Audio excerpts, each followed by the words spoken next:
এনসিপির পর অন্তর্বর্তী সরকারের প্রধান উপদেষ্টা ডক্টর মোহাম্মদ ইউনূসের সাথে বৈঠক করছে জামায়াতে ইসলামীর প্রতিনিধি দল।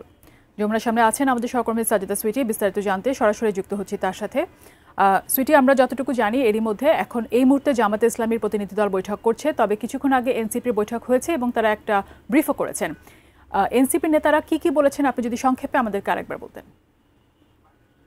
যে যে ব্যাপারগুলো তুলেছেন প্রসঙ্গ, এর আগে আমরা জানিয়েছিলাম যে 4টা টপিক নিয়ে তারা মূলত কথা বলতে গেছেন এবং বের হয়ে সেটাই জানালেন যে আসলে এই যে জুলাই গণহত্যার বিচার প্রসঙ্গে তারা আলোচনা করেছেন এবং সেনা কর্মকর্তাদেরকে যে আদালতে তোলা হয়েছে এই ব্যাপারটিতে তারা সাধুবাদ জানিয়েছে। সেই সঙ্গে এটিও বলছে যে শহীদ পরিবারগুলোর প্রতি এর আগেও তারা ওই অভিযোগটা করেছেন যে হুমকি পাচ্ছেন, তাদের নিরাপত্তা নিশ্চিতের ব্যাপারটা নিয়ে আলোচনা হয়েছে। বিশেষ করে বিচারের যে রোড ম্যাপ সেটা তারা চেয়েছেন। 800 যে মামলা আছে সেগুলো কিভাবে পরিচালিত হবে, কতদিনে সম্পন্ন হবে, এসব ব্যাপারে সুনির্দিষ্ট রোডম্যাপ তারা চেয়েছেন।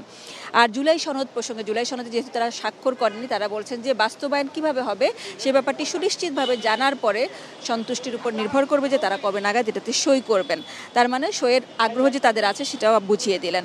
জুলাই সনদের ব্যাপারে তারা বলছেন যেটা আসলে কাগজি রূপে তারা বিশ্বাসী নন, এটা বাস্তবায়নের ব্যাপারটাতে থাকবে এবং এই যে সাংবিধানিক যে আদেশের ব্যাপার সেটাতে রাষ্ট্রপতি নয়, চলমান রাষ্ট্রপতির ব্যাপারে তাদের আপত্তি তারা জানিয়েছেন এবং এখানে শুধুমাত্র যৌক্তিকভাবে এখানে জুলাই সনদ বাস্তবায়নের ব্যাপারটাতে যেন সরকার আগায় এবং এই ব্যাপারে ডক্টর মোহাম্মদ ইউনূসকেই তারা বৈধ হিসেবে তারা দেখতে চাচ্ছেন।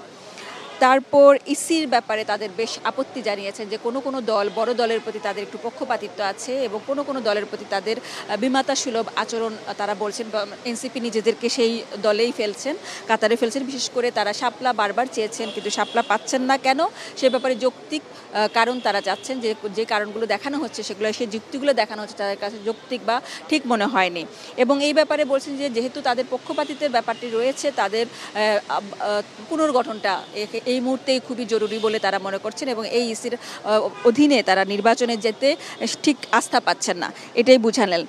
আর প্রশাসনের যে ভাগ বাটোয়ারার ব্যাপারে তারা অভিযোগ করেছেন যে বড় দলগুলোর প্রতি তাদের এই ব্যাপারে অভিযোগ আছে এবং এইখানে সরকারের নিরপেক্ষতা হারানোর একটা আশঙ্কা যে আছে সেটি তারা মনে করিয়ে দিয়েছেন। এই ব্যাপারে তারা কথা বলেছেন। এই যে এইসব প্রসঙ্গগুলোতে বলতে গিয়ে তারা বারবারই বলছেন যে জুলাই সনদের বাস্তবায়নের ব্যাপারটা থাকতে হবে, বিচারের রোডম্যাপ থাকতে হবে এবং জুলাই সনদে তারা স্বাক্ষর করার প্রতি আন্তরিক সেটা তারা বুঝিয়ে দিয়েছেন এবং ইসির ব্যাপারে তাদের আপত্তির ব্যাপারগুলো জানিয়েছেন।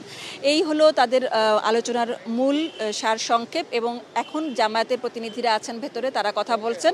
তারা বের হয়ে আসতে যা বলবেন আমরা সে ব্যাপারে কথা বলবো। তবে এই ব্যাপারে একটু ধারণা দিতে পারি যে গণভোটটা এনসিপি যেমন চাচ্ছে, সেই জামায়াতের তো এটাতে বড় দাবি আছে যে তারা আসলে মূল যে নির্বাচন, জাতীয় নির্বাচন, তার আগে তারা গণভোট চাচ্ছেন। আজকের আলোচনা হচ্ছে সেটি প্রাধান্য পাবে, সেটা আমরা ধারণা করতে পারছি।